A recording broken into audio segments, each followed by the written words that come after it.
व्यासप्रोक्तं श्रीसूर्यहृदयस्तोत्र।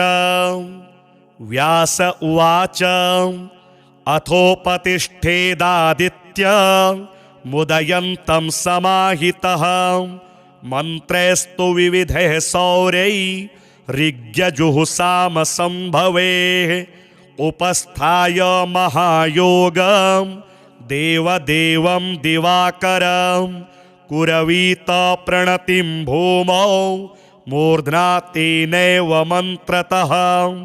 ॐ खद्योताय च शान्ताय कारणत्रयहेतवे निवेदयामि चात्मानं नमस्ते ज्ञानरूपिणे। नमस्ते घृणिने तुभ्यं सूर्याय ब्रह्मरूपिणे।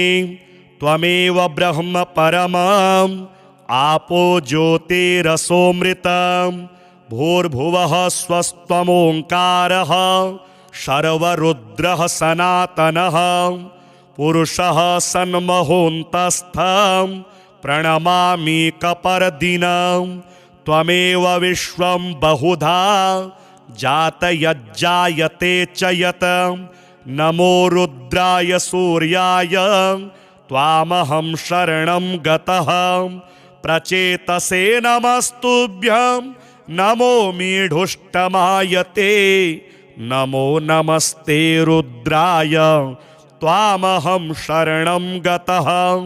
हिरण्यबाहवे तुभ्यं हिरण्यपतये नमः। अम्बिकापतये तुभ्यं उमायाः पतये नमः। नमोस्तु नीलग्रीवाय नमस्तुभ्यं पिनाकिने विलोहिताय भर्गाय सहस्राक्षाय ते नमः। नमो हंसाय ते नित्यम् आदित्याय नमोस्तु ते। नमस्ते वज्रहस्ताय त्र्यंबकाय नमो नमः। प्रपद्ये त्वां विरूपाक्षं महान्तं परमेश्वरं हिरण्मये गृहे गुप्तमात्मानं सर्वदेहिनां नमस्यामि परं ज्योतिर्ब्रह्माणं त्वां परां गतिं विश्वं पशुपतिं भीमं नरनारीशरीरिणं। नमः सूर्याय रुद्राय भास्वते परमेष्ठिने उग्राय सर्वभक्षाय त्वां प्रपद्ये सदैव हि। एतद्वै सूर्यहृदयं जप्त्वा स्तवमनुत्तमं प्रातः कालेऽथ मध्याह्ने नमस्कुर्याद्दिवाकरम्। इदं पुत्राय शिष्याय धार्मिकाय द्विजातये प्रदेयं सूर्यहृदयं ब्रह्मणा तु प्रदर्शितं सर्वपापप्रशमनं वेदसारसमुद्भवं ब्राह्मणानां हितं पुण्यं ऋषिर्सङ्घैर्निषेवितम्। अथागम्य गृहं विप्रः समाचम्य यथाविधि प्रज्वाल्य वह्निं विधिवा जुहुयाज्जातवेदसं। ऋत्विक्पुत्रोऽथ पत्नी वा शिष्यो वापि सहोदरः प्राप्यानुज्ञां विशेषेण जुहुयुर्वा यथाविधि। पवित्रपाणिः पूतात्मा शुक्लाम्बरधरः शुचिः अनन्यमानसो वह्निं जुहुयात् संयतेन्द्रियः। व्यास उवाच अथोपतिष्ठेदादित्य मुदयन्तं समाहितः मन्त्रैस्तु विविधैः सौर्यैः ऋग्यजुःसामसंभवेः उपस्थाय महायोगं देवदेवं दिवाकरं कुरवीत प्रणतिं भूमौ मूर्ध्ना तेनैव मन्त्रतः। ॐ खद्योताय च शान्ताय कारणत्रयहेतवे निवेदयामि चात्मानं नमस्ते ज्ञानरूपिणे।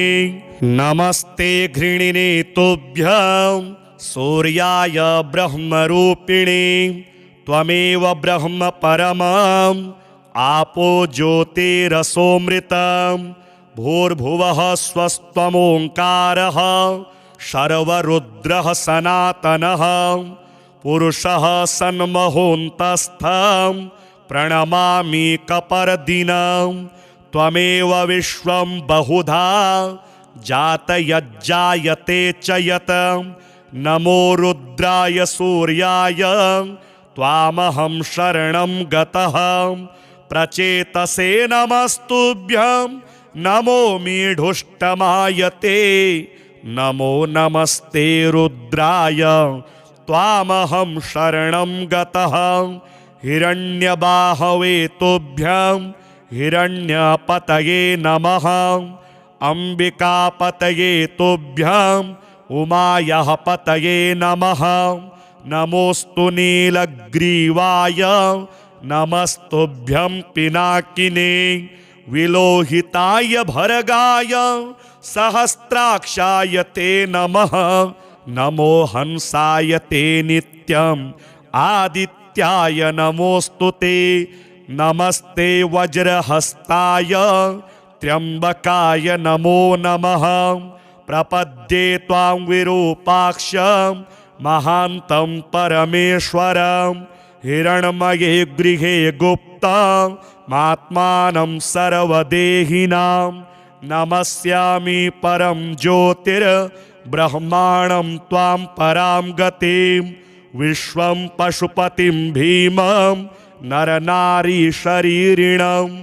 नमः सूर्याय रुद्राय भास्वते परमेष्ठिने उग्राय सर्वभक्षाय त्वां प्रपद्ये सदैव हि एतद्वै सूर्यहृदयं जप्त्वा स्तवमनुत्तमं प्रातः कालेऽथ मध्याह्ने नमस्कुर्याद्दिवाकरम् इदं पुत्राय शिष्याय धार्मिकाय द्विजातये प्रदेयं सूर्यहृदयं ब्रह्मणा तु प्रदर्शितं सर्वपापप्रशमनं वेदसारसमुद्भवं ब्राह्मणानां हितं पुण्यं ऋषिर्सङ्घैर्निषेवितम् अथागम्य गृहं विप्रः समाचम्य यथाविधि प्रज्वाल्य वह्निं विधिवा जुहुयाज्जातवेदसं ऋक्विक्पुत्रोऽथ पत्नी वा शिष्यो वापि सहोदरः प्राप्यानुज्ञां विशेषेण जुहुयुर्वा यथाविधि पवित्रपाणिः पूतात्मा शुक्लाम्बरधरः शुचिः अनन्यमानसो वह्निं जुहुयात् संयतेन्द्रियः।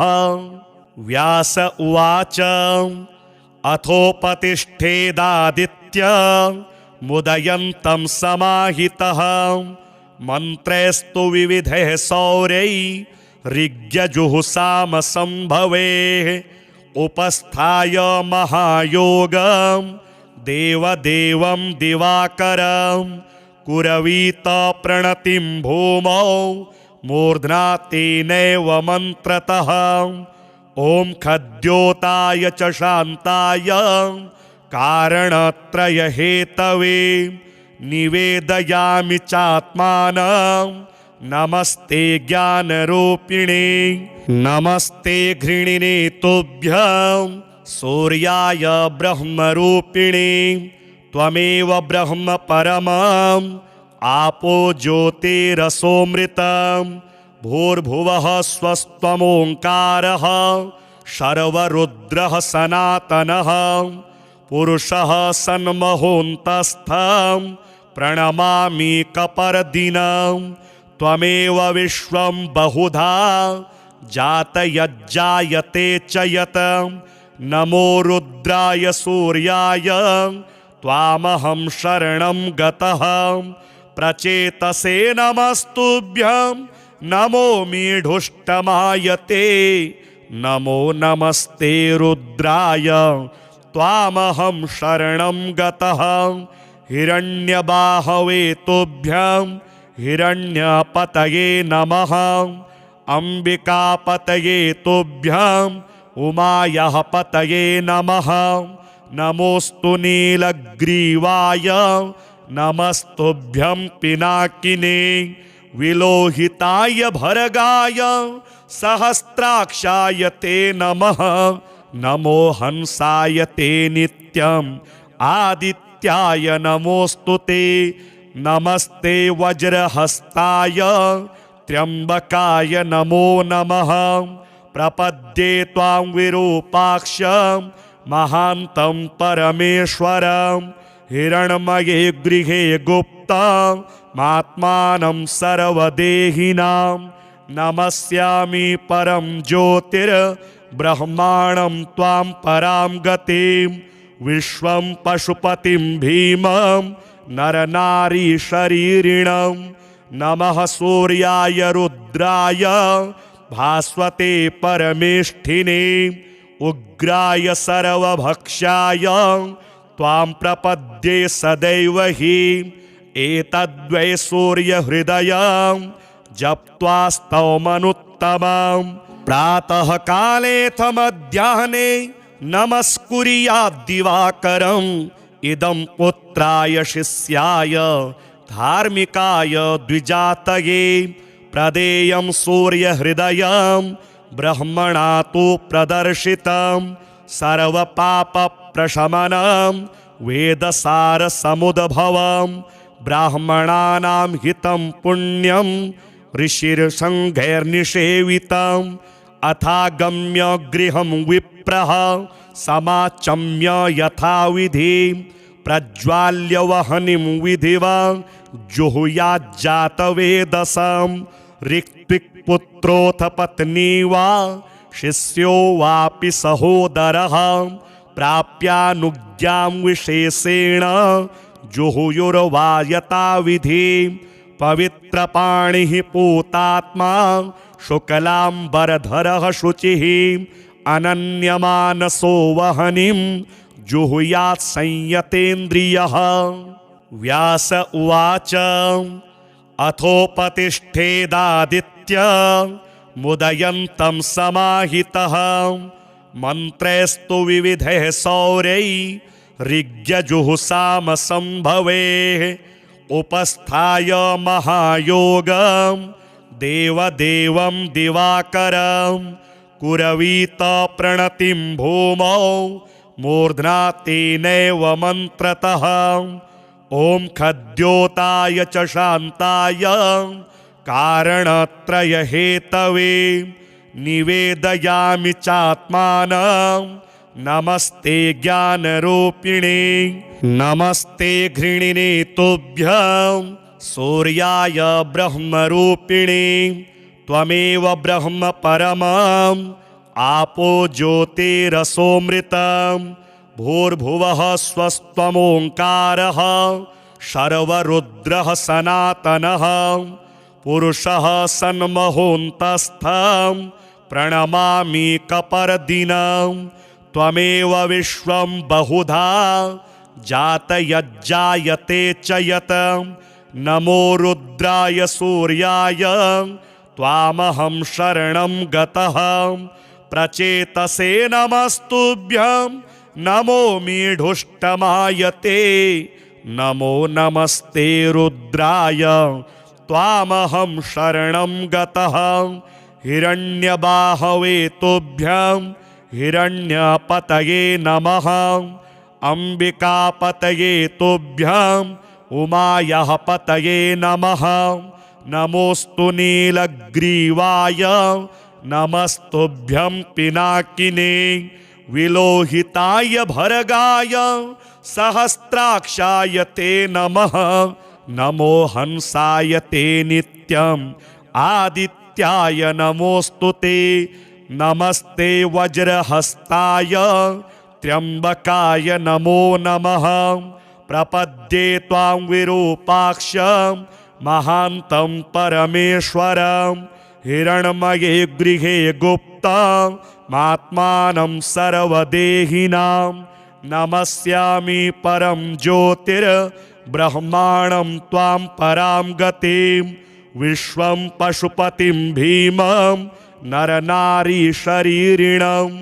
नमः सूर्याय रुद्राय भास्वते परमेष्ठिने उग्राय सर्वभक्षाय त्वां प्रपद्ये सदैव हि एतद्वै सूर्यहृदयं जप्त्वा स्तवमनुत्तमं प्रातः कालेऽथ मध्याह्ने नमस्कुर्याद्दिवाकरम् इदं पुत्राय शिष्याय धार्मिकाय द्विजातये प्रदेयं सूर्यहृदयं ब्रह्मणा तु प्रदर्शितं सर्वपापप्रशमनं वेदसारसमुद्भवं ब्राह्मणानां हितं पुण्यं ऋषिर्सङ्घैर्निषेवितम् अथागम्य गृहं विप्रः समाचम्य यथाविधि प्रज्वाल्य वह्निं विधिवा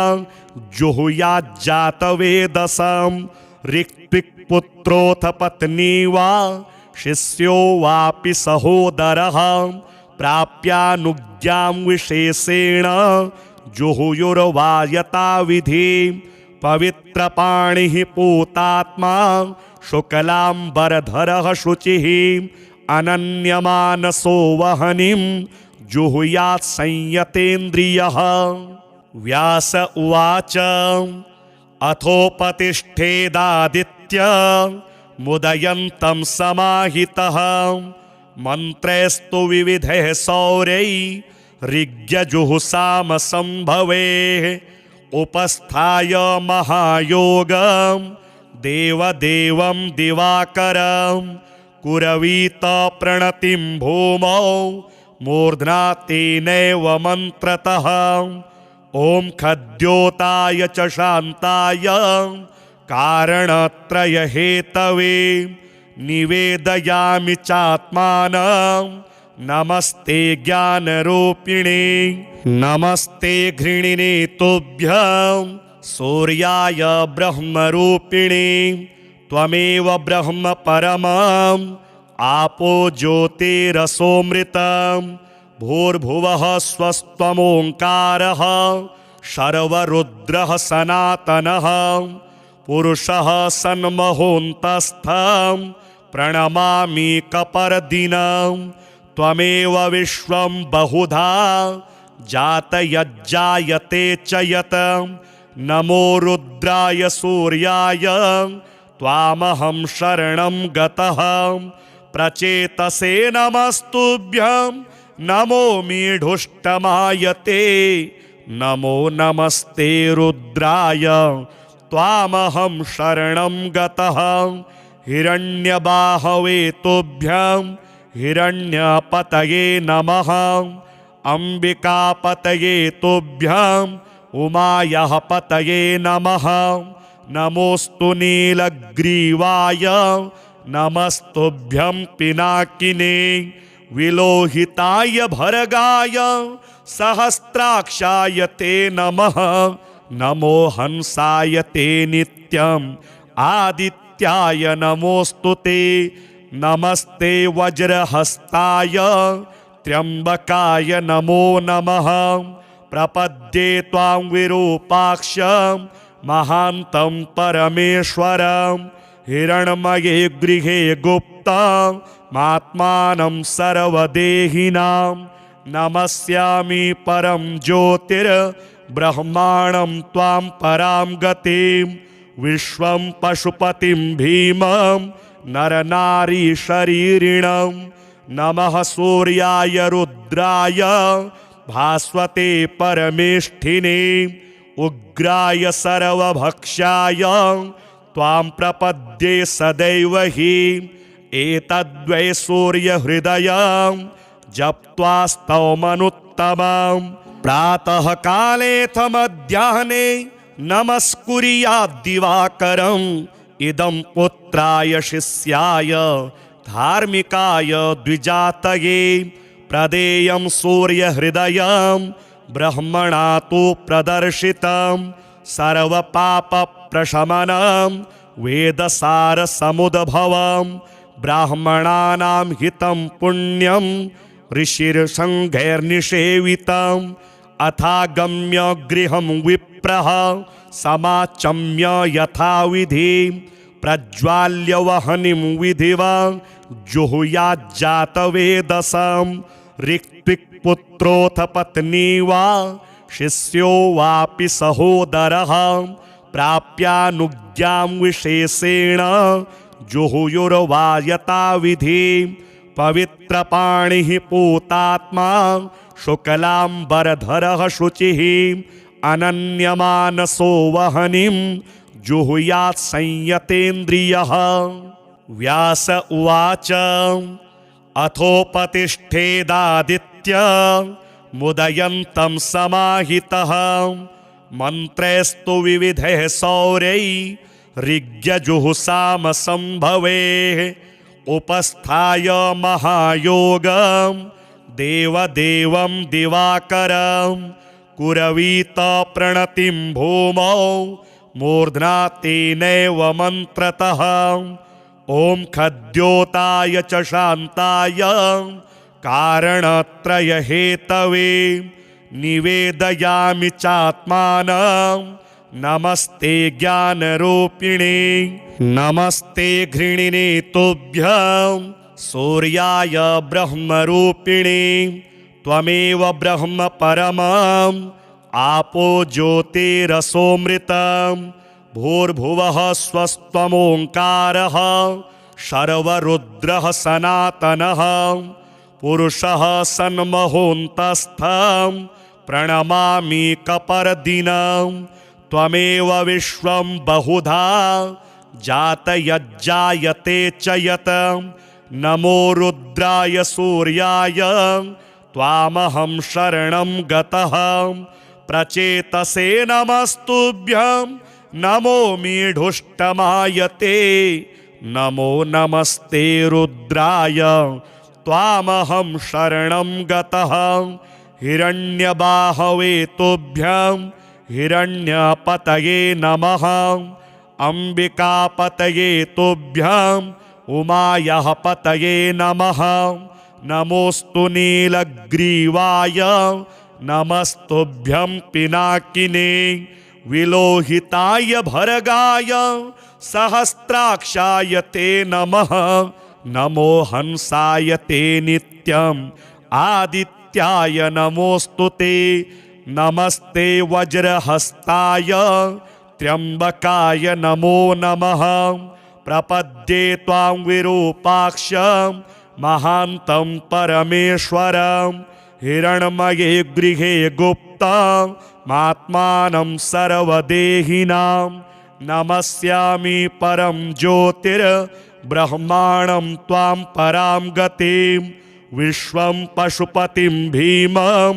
नरनारीशरीरिणं नमः सूर्याय रुद्राय भास्वते परमेष्ठिने उग्राय सर्वभक्षाय त्वां प्रपद्ये सदैव हि एतद्वै सूर्यहृदयं जप्त्वा स्तवमनुत्तमं प्रातः कालेऽथ मध्याह्ने नमस्कुर्याद्दिवाकरम् इदं पुत्राय शिष्याय धार्मिकाय द्विजातये प्रदेयं सूर्यहृदयं ब्रह्मणा तु प्रदर्शितं सर्वपापप्रशमनं वेदसारसमुद्भवं ब्राह्मणानां हितं पुण्यं ऋषिर्सङ्घैर्निषेवितम् अथागम्य गृहं विप्रः समाचम्य यथाविधि प्रज्वाल्य वह्निं विधिवा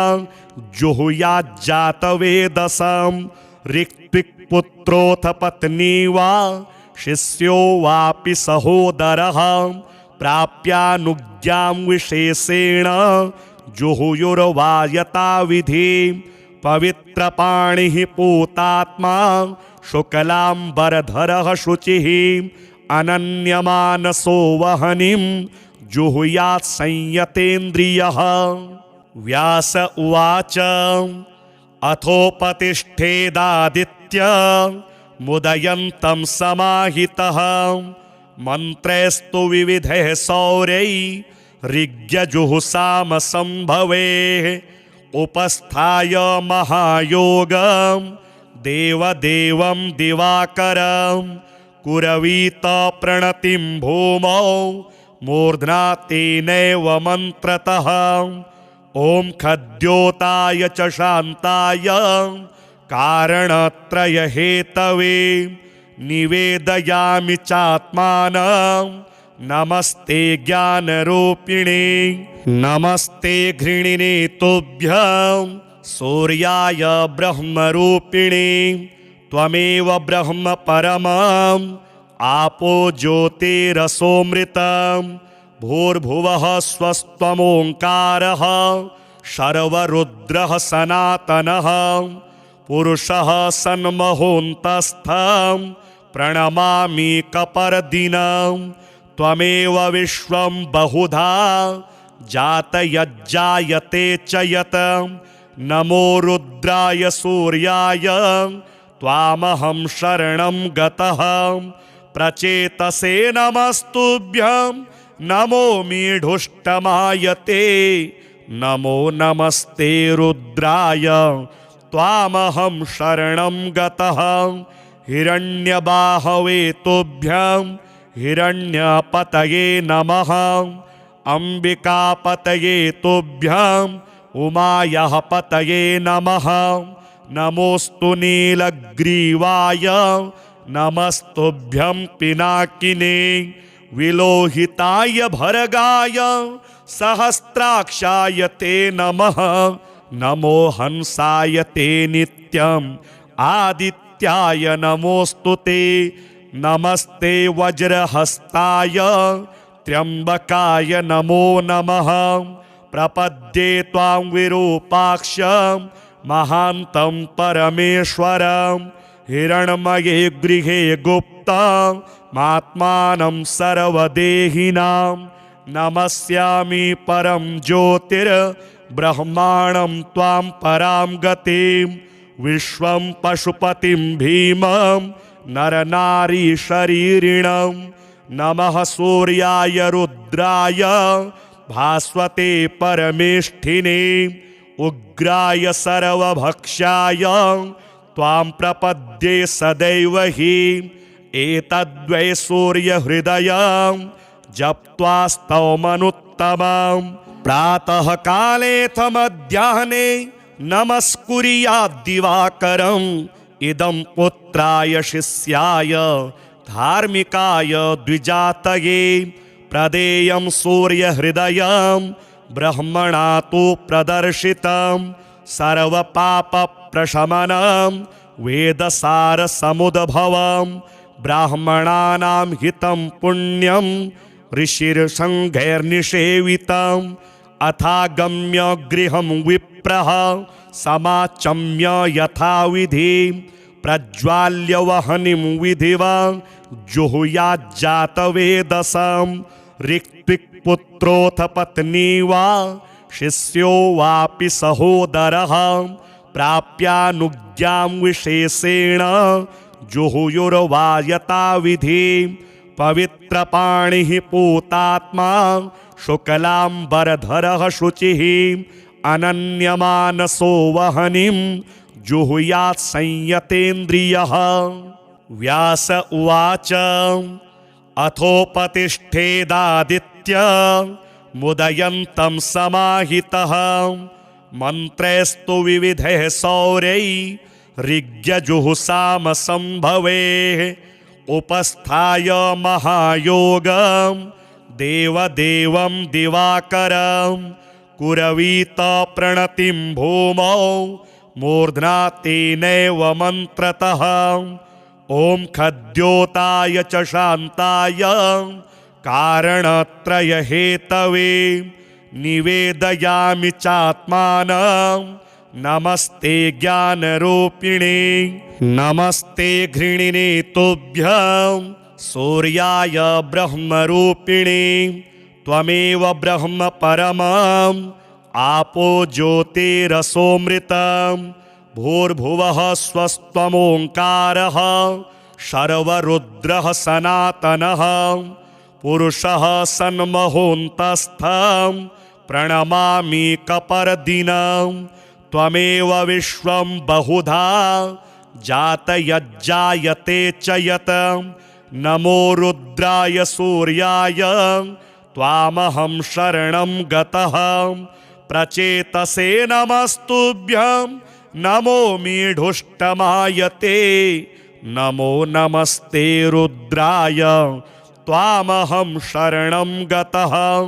हिरण्यबाहवे तुभ्यं हिरण्यपतये नमः अंबिकापतये तुभ्यं उमायाः पतये नमः नमोस्तु नीलग्रीवाय नमस्तुभ्यं पिनाकिने विलोहिताय भर्गाय सहस्राक्षाय ते नमः नमो हंसाय ते नित्यम् आदित्याय नमोस्तु ते नमस्ते वज्रहस्ताय त्र्यंबकाय नमो नमः प्रपद्ये त्वां विरूपाक्ष महान्तं परमेश्वरं हिरण्मये गृहे गुप्तमात्मानं सर्वदेहिनां नमस्यामि परं ज्योतिर्ब्रह्माणं त्वां परां गतिं विश्वं पशुपतिं भीमं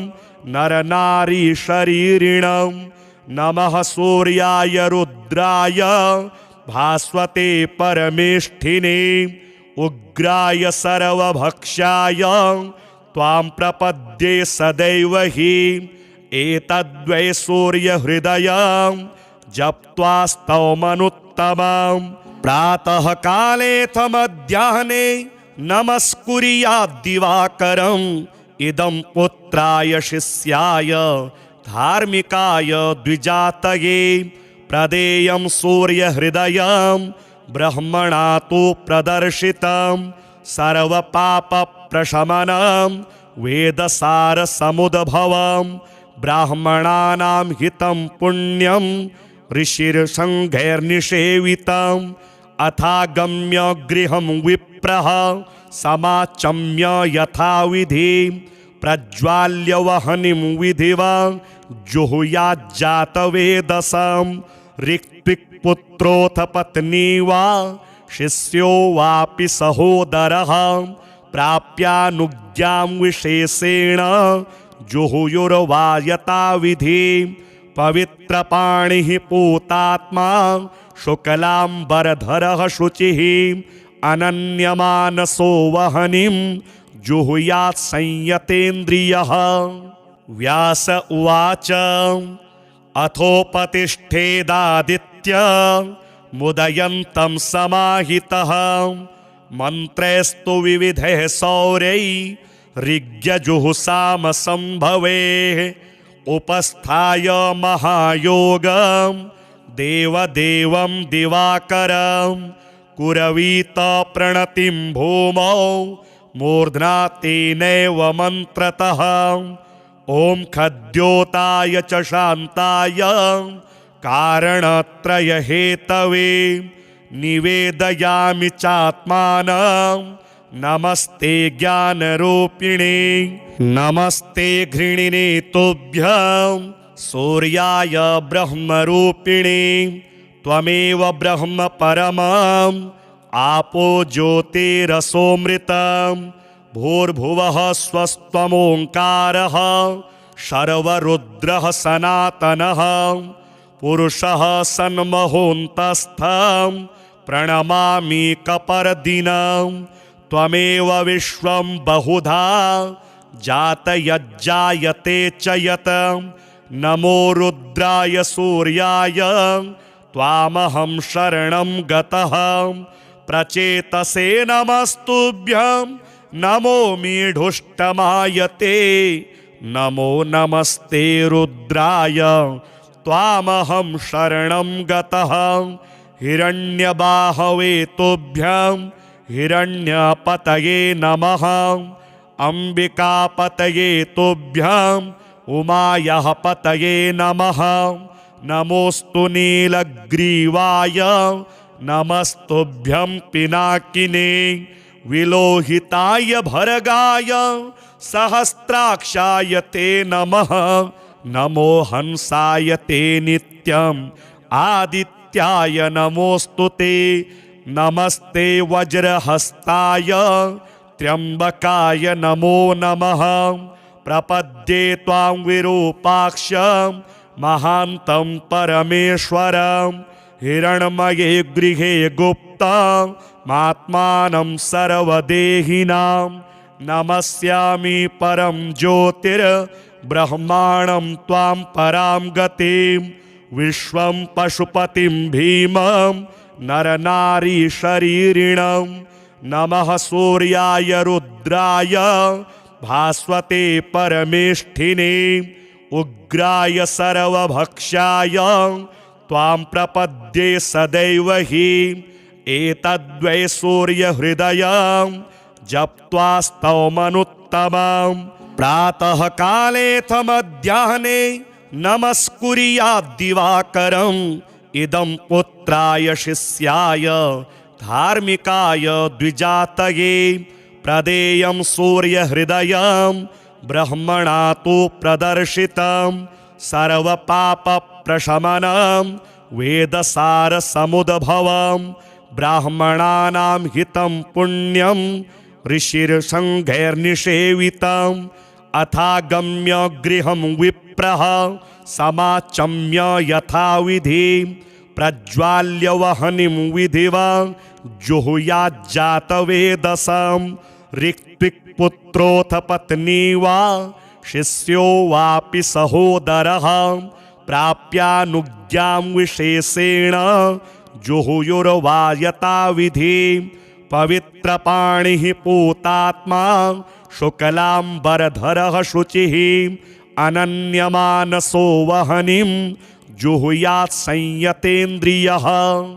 व्यास उवाच अथोपतिष्ठेदादित्य मुदयन्तं समाहितः मन्त्रैस्तु विविधैः सौर्यैः ऋग्यजुहुसामसंभवेः उपस्थाय महायोगं देवदेवं दिवाकरं कुरवीत प्रणतिं भूमौ मूर्ध्ना तेनैव मन्त्रतः ॐ खद्योताय च शान्ताय कारणत्रयहेतवे निवेदयामि चात्मानं नमस्ते ज्ञानरूपिणे नमस्ते घृणिने तुभ्यं सूर्याय ब्रह्मरूपिणे त्वमेव ब्रह्म परमम् आपो ज्योतिरसोऽमृतं भूर्भुवः स्वस्त्वमोङ्कारः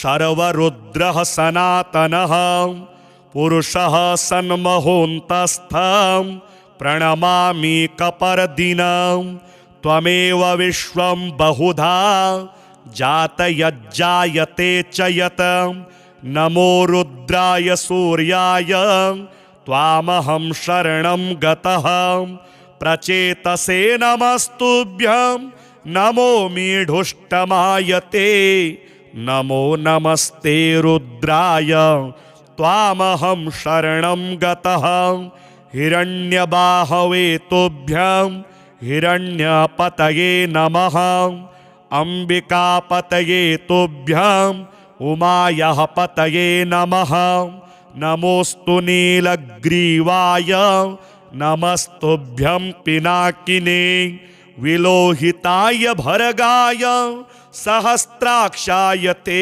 नमः नमो हंसाय ते नित्यम् आदित्याय नमोऽस्तु ते नमस्ते वज्रहस्ताय त्र्यंबकाय नमो नमः प्रपद्ये त्वां विरूपाक्ष महान्तं परमेश्वरं हिरण्मये गृहे गुप्तमात्मानं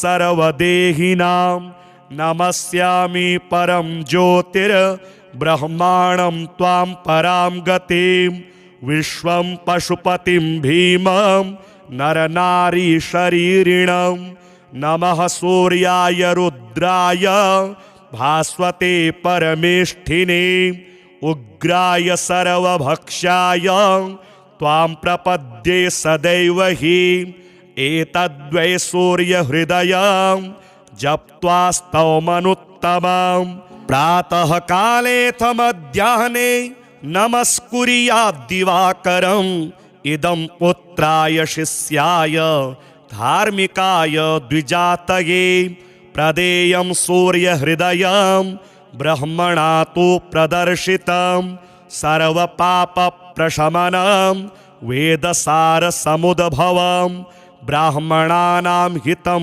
पुण्यं ऋषिर्सङ्घैर्निषेवितम् अथागम्य गृहं विप्रः समाचम्य यथाविधि प्रज्वाल्य वह्निं विधिवा जुहुयाज्जातवेदसं ऋक्विक्पुत्रोऽथ पत्नी वा शिष्यो वापि सहोदरः प्राप्यानुज्ञां विशेषेण जुहुयुर्वा यथाविधि पवित्रपाणिः पूतात्मा शुक्लाम्बरधरः शुचिः अनन्यमानसो वह्निं जुहुयात् संयतेन्द्रियः।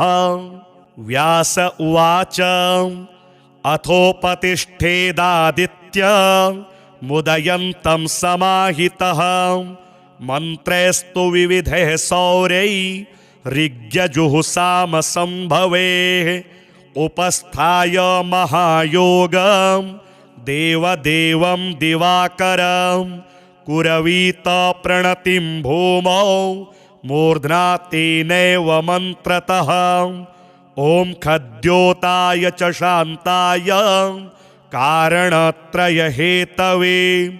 निवेदयामि चात्मानं नमस्ते ज्ञानरूपिणे नमस्ते घृणिने तुभ्यं सूर्याय ब्रह्मरूपिणे त्वमेव ब्रह्म परमम् आपो ज्योतिरसोऽमृतं भूर्भुवः स्वस्त्वमोङ्कारः शर्वरुद्रः सनातनः पुरुषः सन्महोऽन्तस्थं प्रणमामि कपर्दिनं त्वमेव विश्वं बहुधा जातयज्जायते च यत् नमो रुद्राय सूर्याय त्वामहं शरणं गतः प्रचेतसे नमस्तुभ्यं नमो मीढुष्टमायते नमो नमस्ते रुद्राय त्वामहं शरणं गतः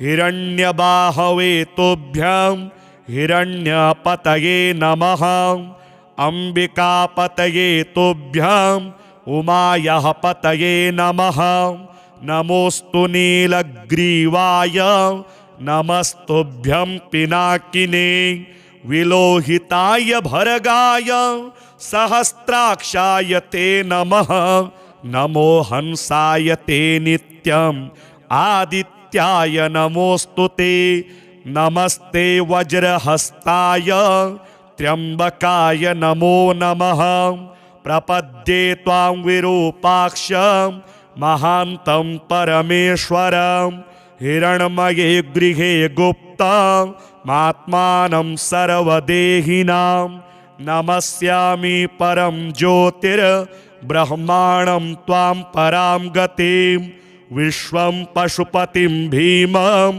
नरनारीशरीरिणं नमः सूर्याय रुद्राय भास्वते परमेष्ठिने उग्राय सर्वभक्षाय त्वां प्रपद्ये सदैव हि एतद्वै सूर्यहृदयं जप्त्वा स्तवमनुत्तमं प्रातः कालेऽथ मध्याह्ने नमस्कुर्याद्दिवाकरम् इदं पुत्राय शिष्याय धार्मिकाय द्विजातये प्रदेयं सूर्यहृदयं ब्रह्मणा तु प्रदर्शितं सर्वपापप्रशमनं वेदसारसमुद्भवं ब्राह्मणानां हितं पुण्यं ऋषिर्सङ्घैर्निषेवितम् अथागम्य गृहं विप्रः समाचम्य यथाविधि प्रज्वाल्य वहनिं विधिवा जुहुयाज्जातवेदसं ऋक्विक्पुत्रोऽथ पत्नी वा शिष्यो वापि सहोदरः प्राप्यानुज्ञां विशेषेण जुहुयुर्वा विधि पवित्रपाणिः पूतात्मा शुक्लाम्बरधरः शुचिः अनन्यमानसो वहनिं जुहुयात् संयतेन्द्रियः।